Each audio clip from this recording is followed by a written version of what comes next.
بدل دے دل بدل دے۔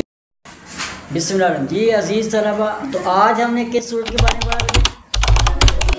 سورہ فیل کے بارے میں، ٹھیک ہے نا جی؟ اچھا، سورہ فیل کا مرکزی خیال بلا کیا ہے؟ اس سورت میں اللہ تعالیٰ نے ہاتھی والوں کا ذکر کیا۔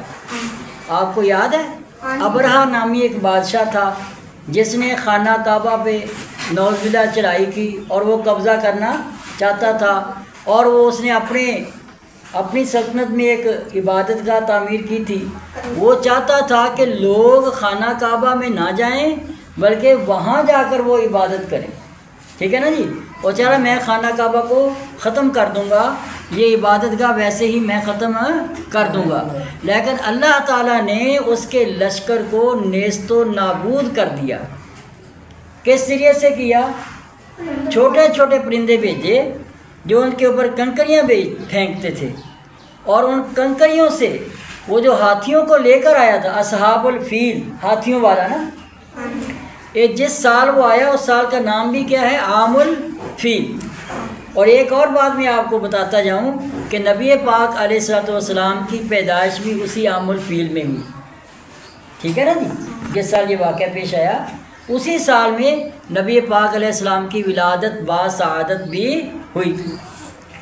ان لشکروں کو، ان ہاتھیوں کو، وہ جو چھوٹے چھوٹے پرندے تھے ان کے پاس جو کنکر تھے وہ کنکر مارتے تھے، اور ہاتھیوں میں بغدڑ مچ گئی۔ ایسے لگتا تھا جیسے کہ بہت شدید چوٹ لگی ہوئی ہے، اور ہاتھیوں نے اپنے ہی سواروں کو نیچے گرا کر رون دیا، اور اللہ تعالیٰ نے اس لشکر کو نیست و نابود کر دیا۔ اور اسی صورت کے ذریعے اللہ تعالیٰ نے مسلمانوں کو تسلی بھی دی ہے کہ دنیا کا جتنے بھی بڑے سے بڑا کافر، مشرک، اللہ کا دشمن تمہارے مقابلے میں آ جائے، جب اللہ کی ذات تمہیں بچانا چاہے گی کوئی تمہیں نقصان نہیں دے گا، اور اللہ نے یہ کر کے بھی دکھا دیا، ٹھیک ہے جی؟ ہمارا ایمان پکا ہونا چاہیے، لا الہ الا اللہ۔ ساری طاقتیں کس کی؟ ایک قوت کس کی؟ ایک عبادت کے لائق ایک، سجدے کے لائق ایک، کس کے سامنے؟ ایک اللہ کے سامنے جھکنا، ٹھیک ہے نا جی؟ یہ بھی اللہ نے ثابت کر دیا، اور مسلمانوں کو تسلی بھی دے دی کہ سب سے بڑی طاقت بھی اللہ کی ہے، اور اللہ کا کوئی مقابلہ بھی نہیں کر سکتا، اور وہ جب چاہے بڑے سے بڑے لشکروں کو بھی چھوٹے سے چھوٹے پرندوں کے ذریعے بھی وہ تباہ و برباد کروا سکتا ہے۔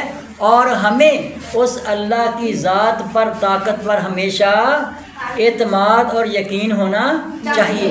اور اسی مناسبت سے، یہ مہینے کی مناسبت سے بھی ساتھ عرض کر دوں کہ اسی اللہ نے ہمیں ایک اصول دیا زندگی گزارنے کا، منشور دیا، طریقہ دیا، اور اپنی کتاب میں وہ اس کو بیان فرما دیا۔ اس کتاب کا نام کیا ہے؟